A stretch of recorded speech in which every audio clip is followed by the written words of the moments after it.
Welcome. A 500-meter long goods train crosses a platform in 36 seconds. So 500 metre நீளமுள்ள ஒரு train ஒரு பிளாட்ஃபார்மை கடக்குது 36 செகண்ட்ல. ஓகேவா?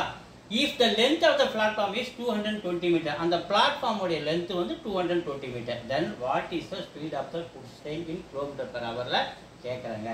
ஸோ நமக்கு முதல்ல ஸ்பீடு வேணும்னா ஃபார்முலா டிஸ்டன்ஸ் பை டைம், இது முதல்ல தெரிஞ்சுக்குவோம். இப்போ இந்த ஃபார்முலாவுக்கு நமக்கு என்ன தேவை? டிஸ்டன்ஸ் தேவையா? டிஸ்டன்ஸ் என்னதுங்க? 500 மீட்டர் ஒன்றும் ப்ளஸ் 220 மீட்டர் ஒன்றும் ரெண்டுத்தையும் ஆட் பண்ணிங்கன்னா 720 மீட்டர் நமக்கு டிஸ்டன்ஸ் கிடைச்சிச்சு. அடுத்து நமக்கு என்ன வேணும்? டைம் வேணும். டைம் என்ன இருக்கு? 36 செகண்ட் இருக்கு. ஸோ ரெண்டு இருக்கா? இப்போ ஃபார்முலாவில் ஃபில் பண்ணலாம். டிஸ்டன்ஸ் எவ்வளோ? 720. டைம் எவ்வளோ? 36. கவனிங்க.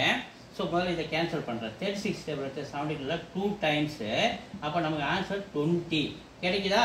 இந்த 20 நம்ம என்ன பண்ணணும்? இங்கே என்ன கேட்குறேன்? கிலோமீட்டர் பர் ஹவராக மாற்றணும்னா, ஸோ இது எல்லாமே பார்த்தீங்கன்னா நமக்கு மீட்டர்லேயும் செகண்டில் இருக்குது. நம்ம கிலோமீட்டர் பர் ஹவராக மாற்றணும்னா 18/5 மல்டிப்ளை பண்ணணும்.